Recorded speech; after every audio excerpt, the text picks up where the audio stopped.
Assalamualaikum warahmatullahi wabarakatuh. Berjumpa lagi dengan saya di channel YouTube Wardan Channel. Pada video yang kedua ini kita masih membicarakan terkait dengan pembahasan kita di awal itu tentang masalah-masalah.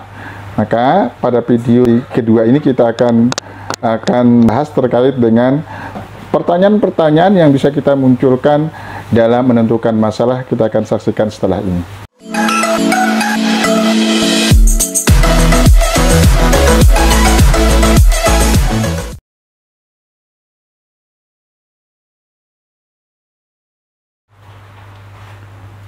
Sebelum kita melakukan pemilihan masalah penelitian, maka sebaiknya kita sebagai seorang peneliti harus menjawab beberapa pertanyaan penelitian agar masalah yang kita teliti itu layak dan relevan. Nah, ini perlu kita lakukan agar nanti penentuan masalah yang akan kita tentukan atau kita pilih nanti bisa berkualitas. Nah, pertanyaan pertama yang tentu yang harus kita jawab adalah apakah masalah yang akan diteliti merupakan masalah yang sedang hangat di dalam masyarakat saat ini. Tentu pertanyaan ini harus kita munculkan agar kemudian nanti masalah yang bisa kita tentukan itu betul-betul berkualitas. Jadi dalam proses penentuan masalah itu tentu juga harus melihat terkait dengan masalah-masalah yang sedang hangat dibicarakan. Nah, tentu masalah-masalah yang hangat dibicarakan itu bisa kita jadikan sebagai topik dalam proses penelitian, tentu dengan pertimbangan bahwa masalah tersebut bisa kita selesaikan di dalam proses penelitian tersebut. Jangan sampai kemudian masalahnya hangat, tetapi kita tidak bisa menyelesaikan. Maka lihat masalah-masalahnya itu memungkinkan kita bisa menyelesaikannya. Yang kedua, pertanyaan yang harus lontarkan terkait dengan penentuan masalah tersebut adalah apakah masalah tersebut benar-benar ada di tengah masyarakat.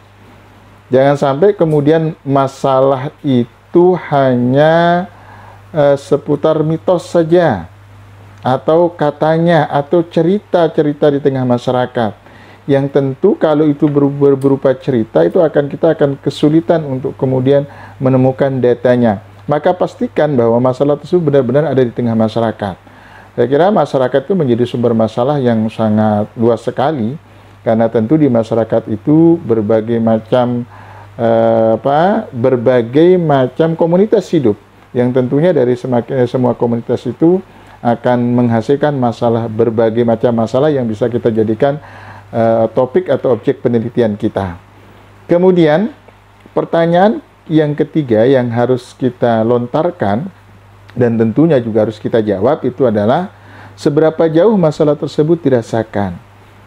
Apakah penduduk atau masyarakat merasakan masalah tersebut?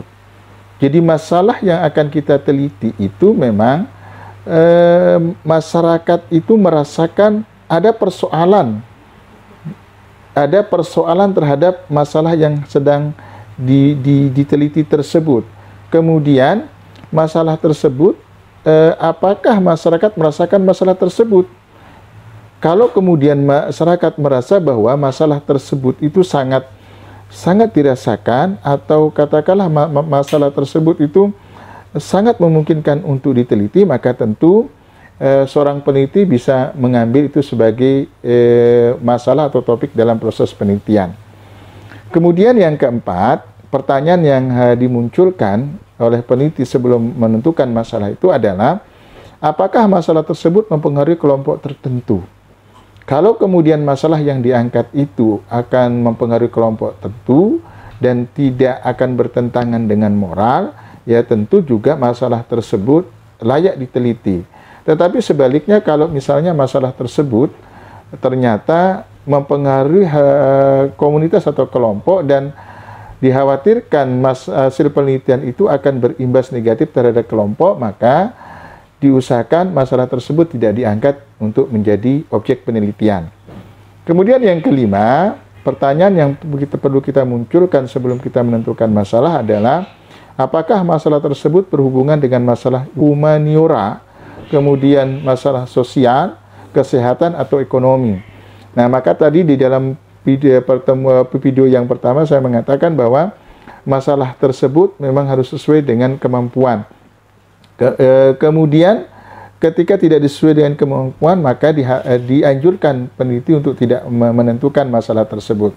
Jadi banyak garapan-garapan yang bisa kita jadikan masalah, termasuk niora tadi, kemudian masalah sosial, kemudian kesehatan dan ekonomi, tentu melihat kemampuan dari peneliti yang bersangkutan. Kemudian yang keenam, pertanyaan yang harus kita munculkan sebelum kita menentukan masalah itu adalah apakah masalah tersebut berhubungan dengan aktivitas program yang ditekuni. Bahwa kita sebagai mahasiswa tentu harus menyadari kemampuan kita di dalam proses penelitian. Contoh misalnya, katakanlah mahasiswa jurusan tarbiyah program studi PAI. Maka tentu yang harus dia teliti adalah, yang harus dia tekuni adalah masalah-masalah di bidang pendidikan agama Islam. Jangan sampai kemudian menyeberang wilayahnya misalnya di ekonomi syariah, kemudian AS atau MPI dan lain sebagainya. Maka enam pertanyaan ini kalau kemudian kita munculkan, saya yakin dan percaya bahwa kita akan mampu menentukan masalah yang layak dan relevan yang akan kita jadikan objek dalam penelitian. Demikian penjelasan saya, mudah-mudahan ke-6 pertanyaan ini bisa kita lontarkan sebelum kita menentukan masalah. Selanjutnya pada video selanjutnya nanti kita akan bicara tentang kriteria masalah yang baik seperti apa sih. Nanti tunggu pada tayangan berikutnya. Terima kasih. Assalamualaikum warahmatullahi wabarakatuh.